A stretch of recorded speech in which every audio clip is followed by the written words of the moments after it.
Good morning, Mr. Johnson.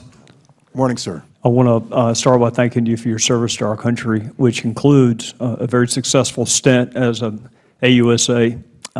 So you will recognize some of my questions as being leading questions. They are not leading from the standpoint of I'm trying to trick you, is more in the interest of time. So if I say something you disagree with, interrupt me, stop me. It's just in the interest of time. I want to see if we can get some things out of the way that we all agree on. Russia has a history of cyber attacks against our country. Is that true? Yes. In the parlance of our former jobs, Russia would be considered a career offender as it comes to seeking to undermine the foundations of our republic. They are constantly trying to attack the foundations and firmament of our republic. Is that fair? I think that's a fair statement. All right. So they're a career offender. They have a history of cyber attacks on our country. We suspected before the November election. Sir? As do others, by the way. Yes, sir. It is. It's not just them. But for purposes of this morning, I want to focus on Russia. We suspected before the November elections that they might attack our voting infrastructure. Is that fair to say? Yes. In fact, you warned that they were going to do so. I was very concerned that they would do so, which is why I kept issuing all these public statements. Yes, sir. All right. At the time you separated from service in January of 2017, you have seen no evidence that the Russians were successful at changing voter tallies or voter totals. Correct. At the time you separated from service in January of 2017, had you seen any evidence that Donald Trump or any member of his campaign colluded, conspired, or coordinated with the Russians or anyone else to infiltrate or impact our voter infrastructure? Not beyond what has been out there open source, and not beyond anything that I'm sure this committee has already seen and heard before directly from the intelligence community. So the only thing I'd have on that is derivative of what the intelligence community has and the law enforcement community.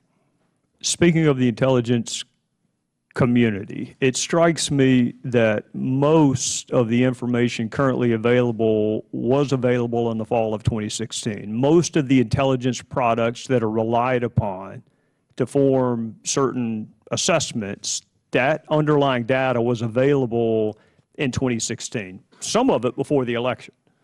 I'm not in a position to agree or disagree with that because I don't have access anymore to intelligence over the last 5 months.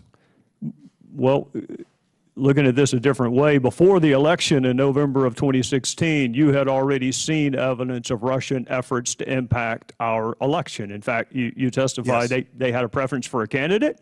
They were aggressive, and I think you used the phrase plain and simple. Yes, but with respect to efforts to hack into the DNC and other political organizations, yes, very clearly. All right. Correct. Well, this is, I guess, what I'm getting at. They're a career offender when it comes to attacking the foundations of our republic. They have a history of cyber attacks on our country. You warned before the elections that they may attack our voting infrastructure. After the election, President Obama took steps to target Russia, and you took steps to consider our voting apparatus to be critical infrastructure. Given what we knew before the election, what more could we have done and should we have done? We weren't surprised that Russia was doing this to us. They always do it to us. So what more could we have done, should we have done before the election? Well, hindsight is brilliant. Hindsight is 20/20. I'll preface my answer by saying I think it was unprecedented, the scale and the scope of what we saw them doing. And there had very clearly been intrusions before by a number of state actors, as I'm sure you're aware. In retrospect, it would be easy for me to say that I should have bought a sleeping bag and camped out in front of the DNC in late summer with the benefit of hindsight.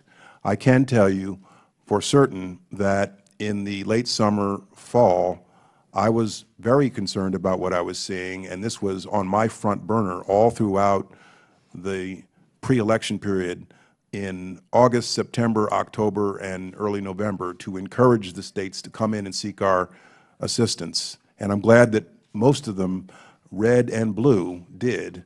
Hindsight is perfect, 2020, but I'm satisfied that this had my attention. It had the attention of my people because I pushed them at every step of the way to make sure we were doing everything we could do.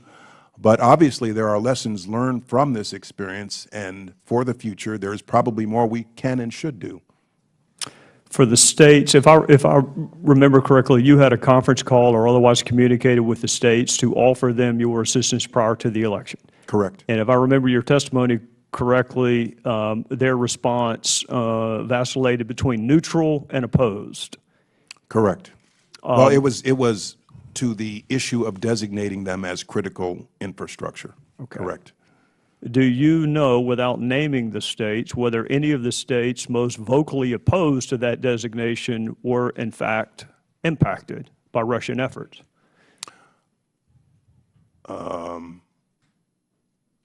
I'd have to look at both lists. If you're saying impacted, were those states that had their voter registration databases scanned and perhaps infiltrated? I'd have to look at both lists, sir. I don't have that information off the top of my head. Yeah, what I'm wondering is if any of the states most vocal in rejecting your help actually needed it the most. Well, again, they didn't reject our help. 36 of them accepted our help, but they were resisting the idea of a designation to be critical infrastructure, which I went ahead and did anyway.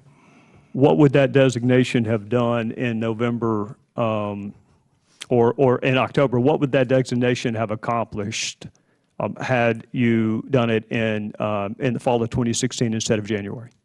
Well, as I outlined earlier the advantages of that declaration, but in the short term, my assessment was that we needed to get them in. We needed to bring the horses to water to seek our cybersecurity help. And so making the designation would have, in my assessment, driven them in the opposite direction